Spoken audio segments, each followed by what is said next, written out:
12ஆம் இடம் சொல்லக்கூடிய அயன சயன சுகத்தில் வந்து அந்த குரு பகவான் இருக்கிறதுனால என்னென்னா எதிர்பாராத வகையில் உங்களுக்கு திடீர் திருப்பத்தை வாழ்க்கையில் கொடுக்கும். ஏன்னா அந்த குரு பகவான் எங்கே பார்க்குறாரு அப்படின்னா உங்கள் ராசிக்கு 4ஆம் இடத்தை பார்க்குறாரு. அப்போ 12ஆம் இடத்துல உட்காந்து 4ஆம் இடத்தை பார்க்குறாரு. அப்போ கண்டிப்பாக இந்த ஆண்டு 12ஆம் இடத்துல உட்காந்து 6ஆம் இடத்தை பார்க்குறதுனால கடனை கொடுப்பாரு. அந்த கடன் மூலமாக உங்களுக்கு ஒரு சொத்தை கொடுப்பார்.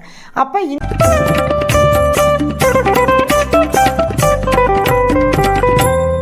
நவகிரகங்களையும் பஞ்சபூதங்களையும் திருச்செந்தூர் முருகப்பெருமானையும் வணங்கி உங்கள் அஸ்ட்ரோ கோமதிமாவின் அன்பான இணைய வணக்கம். இப்போ நம்ம குரு பயிற்சி பலன்கள் பார்த்துட்ருக்கோம். 1/5/2024 புதன்கிழமை அன்னைக்கு நமக்கு குரு பயிற்சி ஆகிறார். குரு பகவான் மேஷ ராசியிலேருந்து ரிஷப ராசிக்கு பயிற்சி ஆகிறாரு. இப்போ வந்து பார்த்திங்கன்னா மிதுன ராசிக்கு நமக்கு குரு பயிற்சி பலன்கள் பார்க்க போகிறோம். மிதுன ராசிக்கு குரு பகவான் யார் அப்படின்னு பார்த்திங்கன்னா முதல்ல பாதகாதிபதி. அவர் 7ஆம் அதிபதியும் அவர் தான், 10ஆம் அதிபதியும் அவர் தான் வந்து இந்த மிதுன ராசிக்கு கொஞ்சம் பாதகத்தையும் செய்யக்கூடிய குரு பகவான். ஆனால் கொடுத்தாதான் கெடுக்க முடியும் அப்படிங்கிற மாதிரி 7ஆம் இடம் சொல்லக்கூடிய வாழ்க்கை துணை வந்து இவங்களுடைய ராசிக்கு பாதகமாக இருந்தாலும் கல்யாணம்னா தானே சண்டை போட முடியும் அந்த மாதிரி. அதனால் குரு பகவான் வந்து கொடுத்து தான் அதன் மூலயமா ஒரு பாதிப்பு கொடுப்பாரு. இந்த மிதுன ராசிக்கு வந்து பார்த்திங்க அப்படின்னா உங்கள் ராசிக்கு 12ஆம் இடத்துல குரு பகவான் இருக்கார். அப்போ உங்களுக்கு ரொம்ப அற்புதமான ஒரு பலன் கிடைக்க போகுது. எப்படி? பாதகாதிபதி 6, 8, 12ஆம் இடத்தில் மறைஞ்சிருந்தால் சூப்பர், சிறப்பு. அப்போ உங்கள் ராசிக்கு 12ஆம் இடத்துக்கு உங்களுக்கு பாதகாதிபதி போய் மறைஞ்சிட்டார். அப்போ இது வரைக்கும் குடும்பத்தில் பெரிய ஒரு போராட்டம், சண்டை, சச்சரவு, நம்ம ஆசைப்பட்ட விஷயங்கள் நடக்க முடியாமல் போன ஆண்டு பார்த்திங்கன்னா ஒரு பெரிய பணம் வந்து நீங்கள் ஒரு இடத்துல இன்வெஸ்ட் பண்ணி அதுலேருந்து பணம் வர முடியாமல் இருக்கும். இது மாதிரியான விஷயங்கள் எல்லாம் போன ஆண்டு உங்களுக்கு கடந்த ஆண்டு கொடுத்துருக்கோம்.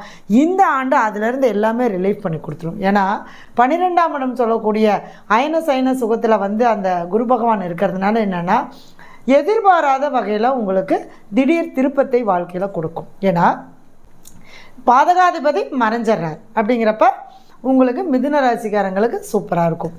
வாழ்க்கை துணையாக இருந்தாலும் சரி, தொழிலில் உங்களால் ஒரு பெரிய அளவுக்கு இந்த டைம் என்னால் சாதிக்க முடியல அப்படின்னு இருக்கிறவங்களுக்கு கூட 12ஆம் இடம் சொல்லக்கூடிய சத்தம் இல்லாமல் வேலை நடந்துகிட்ருக்கும். இது வரைக்கும் நம்ம அதை பண்ணோம் இதை பண்ணோம் ஆனால் எதையுமே பண்ண முடியல. இப்போ என்னென்னா அமைதியாக நீங்கள் இருந்தீங்கனாலே உங்களுக்கு அந்த தொழிலுக்கு உண்டான விஷயங்கள் எல்லாமே மிகச்சிறப்பான முறையில் கண்டிப்பாக நடக்கும். ஆனால் தொழிலில் ஒரு இடமாற்றம் கண்டிப்பாக நீங்கள் பண்ணியே ஆகணும். ஏன்னா 10ஆம் இடத்துக்கு 3ஆம் இடத்துல குரு பகவான் இருக்கிறதுனால இப்போ இந்த காலகட்டம் ஒரு இடமாற்றம் பண்ணிங்க அப்படின்னா கண்டிப்பாக உங்களுக்கு தொழில் மிகச்சிறப்பான முறையில் இருக்கும். அடுத்தது குரு பகவான் எங்கே பார்க்குறாரு அப்படின்னா உங்கள் ராசிக்கு 4ஆம் இடத்தை பார்க்குறாரு. அப்போ 12ஆம் இடத்துல உட்காந்து 4ஆம் இடத்தை பார்க்குறாரு. அப்போ கண்டிப்பாக இந்த ஆண்டு வீடு, சொத்து, வாகனம் இது வாங்கவே முடியல, எங்களுக்கு வீட்டில் ஒரு பிரச்சனை இருக்குது, நாங்கள் வீடு கட்டி பாதியில் நின்று போச்சு, இல்லை எங்களால் அந்த கட்டின வீட்டில் குடிபோக முடியல அப்படின்னு இருக்கிறவங்களுக்கெல்லாம் இந்த மிதுன ராசிக்காரங்களுக்கு இந்த மாதம் இந்த ஆண்டு உங்களுக்கு குரு பகவானுடைய பார்வை 4ஆம் இடத்துல இருக்கிறனால இந்த 4ஆம் இடம் சொல்லக்கூடிய அந்த வீடு, வாகனம், சொத்து இது சம்மந்தப்பட்ட பிரச்சனை எல்லாமே சரி பண்ணி கொடுத்துருவார். இது வரைக்கும் கொடுத்துருந்தாலும் பிரச்சனையை கொடுத்துருந்தாலும் அதை சரி பண்ணி கொடுத்துருவார்.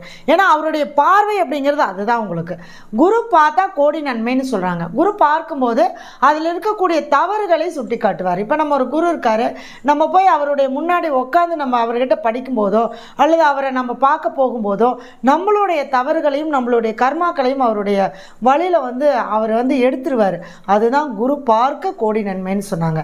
அப்போ உங்களுடைய ராசிக்கு 4ஆம் இடத்தை பார்க்குறனால அந்த 4ஆம் இடத்துலேருந்து வந்தக்கூடிய சிக்கல்கள் எல்லாத்தையுமே உங்களுக்கு விடுதலை பண்ணி அந்த சொத்து சம்மந்தப்பட்ட பிரச்சனையிலேருந்து உங்களை ரிலீஸ் பண்ணி கொடுத்துருவார். அடுத்தது 6ஆம் இடம் சொல்லக்கூடிய 6ஆம் இடத்தை அதாவது உங்களுக்கு 6ஆம் இடத்தை பார்க்குறாரு. அப்போ 6ஆம் இடம்னா வேலை, வெற்றி. அதே சமயத்தில் கடன். இப்போ கண்டிப்பாக வந்து என்னென்னா இந்த வீடு வாங்கணுன்னா கடன் வாங்கி தான் வாங்கணுமா அப்படின்னா கண்டிப்பாக கடனை கொடுப்பார்.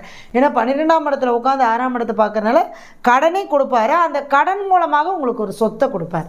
அப்போ இந்த காலகட்டம் நீங்கள் ஒரு கடன் வாங்கி ஒரு சொத்து சேர்த்துறது மிகச்சிறப்பான முறையில் அமையும்.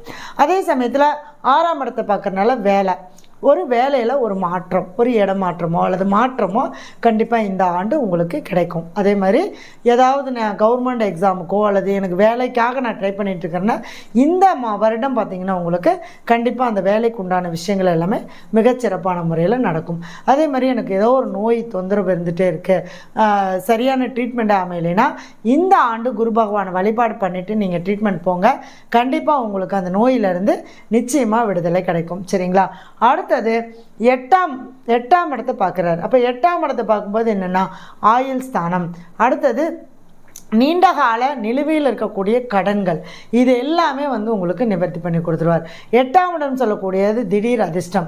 அதாவது கொஞ்சம் போராட்டமான இடத்த குரு பகவான் பார்க்கறனால அதில் இருக்கிற எல்லாத்தையுமே சரி பண்ணி கொடுத்துருவார். நீண்ட காலமாக எனக்கு ஒரு நோய் இருக்குது, நீண்ட காலமாக எனக்கு கடன் இருக்குது, நீண்ட காலமாக என்னால் வெற்றி அடைய முடியல, இப்படின்னு இருக்கிறவங்களுக்கு எல்லாத்துக்குமே இந்த மிதுன ராசிக்காரங்களுக்கு உங்களுக்கு எல்லாத்தையுமே அந்த சிறப்பான முறையில் சரி பண்ணி கொண்டு வந்துடுவார். சரிங்களா?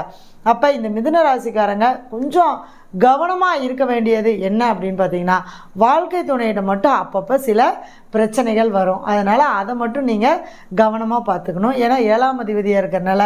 ஆனால் தொழில் சார்ந்த விஷயங்களில் கண்டிப்பாக உங்களுக்கு ஒரு சிறப்பான ஒரு அமைப்பாக தான் இருக்கும்.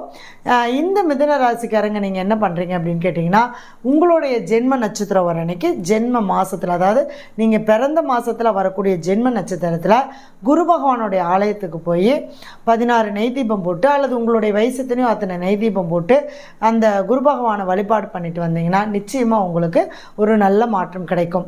அடுத்ததாக பார்த்திங்கன்னா 12ஆம் இடத்துல குரு இருக்கிறனால சித்தர்களுடைய ஜீவ சமாதி ஏதோ ஒன்று எடுத்துகிட்டு நீங்கள் வாரம் வியாழக்கிழமையோ அல்லது மாதத்தில் ஒரு வியாழக்கிழமையோ நீங்கள் போய் வழிபாடு பண்ணிட்டு வந்தீங்கன்னா நிச்சயமாக உங்களுடைய வாழ்க்கையில் நல்ல மாற்றங்கள் வரும்.